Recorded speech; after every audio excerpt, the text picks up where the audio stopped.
لیکن پھر ایک اور سبق ملتا ہے کہ باپ نے پھر ابراہیم علیہ السلام سے کہا وَہْجُرْنِی مَلِيًّا، مجھے چھوڑ دو. پھر ابراہیم علیہ السلام نے اس قوم کو چھوڑ کر ہجرت کی ہے، کیونکہ وہاں رہنا ابراہیم علیہ السلام کے لیے ممکن نہیں تھا.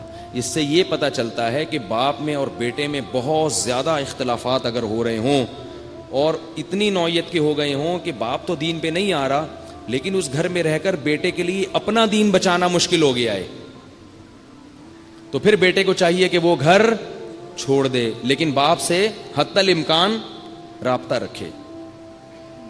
ہمارے پاس ایسے کیس آتے ہیں بنتی نہیں، تو ہم پھر کہتے ہیں بھائی الگ ہو جاؤ، کیونکہ آپس میں اتنا ایک دوسرے کا سر پھٹولنا برداشت، ابراہیم علیہ السلام جیسی برداشت بھی تو نہیں ہے نا. تو بڑی مصیبت سے بچنے کے لیے کیا کہا جاتا ہے؟ چھوٹی مصیبت کو اختیار کر لو. بعض دفعہ باپ بیٹوں میں ایسی چپکلش ہوتی ہے کہ وہ جو ہے نا وہ بنتی نہیں ہے، اور بعض دفعہ باپ کی طرف سے بھی بڑی زیادتی ہوتی ہے. وہ بات بات پہ بیٹے کو تانا دینا، بلا وجہ اس کو ٹارچر کرنا، اس کے ہر اچھے کام میں بھی عیب نکالنا.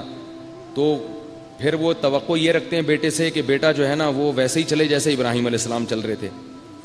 چلنا تو ویسے ہی چاہیے. ہمارے پاس آئے گا ہم تو یہی کہیں گے بھائی جیسا مرضی باپ ظلم کر رہا ہے برداشت کرو.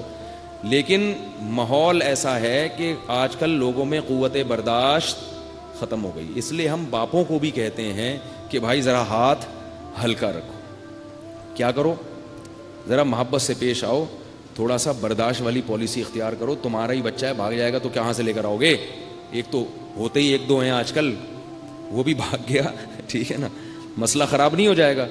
تو اس لیے ایسا نہ ہو کہ کوئی ابا یہاں بیٹھے ہوں تو ابراہیم علیہ السلام کا واقعہ سن کے اب جا کے بیٹے کو دھمکیاں دینا شروع کریں، تجھے تو پتھروں سے مال کے ہلاک کروں گا، تو نکل یہاں سے.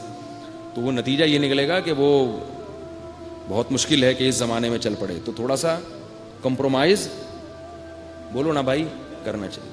گھر جوڑنے کے لیے تھوڑا سا ابا کو بھی ہاتھ ہلکا رکھنا چاہیے.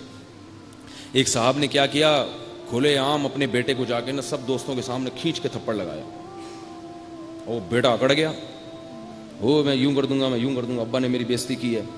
تو ہم نے بیٹے کو سمجھایا بھائی آپ غلط کر رہے ہو، ابا نے اگر مار دیا کوئی بات نہیں یار، برداشت کر لو.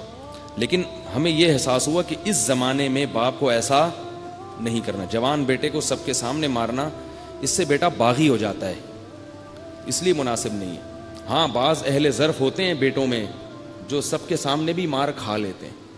ہمارے قریبی رشتہ دار ہیں، کیپٹن بن گئے تھے، وہ دوستوں میں بیٹھے ہوئے تھے، ان کے ابا نے آ کے بھری محفل میں زور سے ایک تھپڑ لگایا ان دوستوں کے سامنے. ایک لفظ انہوں نے زبان سے نہیں نکالا، دو آنسو ٹپکے، کچھ بھی نہیں کہا. کیوں نہیں کہا؟ کہ بھائی باپ ہے یار، ورنہ آج جوان آدمی کتنی بے عزتی محسوس کرتا ہے نا اس میں. تو اس لیے بھائی باپوں کا احترام سیکھو، اس سے اللہ دنیا بھی سنوارے گا اور آخرت. ماں کا بھی احترام اور باپ کا بھی احترام. ماں باپ کی خدمت کرنے سے آخرت بعد میں ملتی ہے، دنیا پہلے ملتی ہے. حدیث سے ثابت ہے یہ، دنیا بھی سنور جاتی ہے.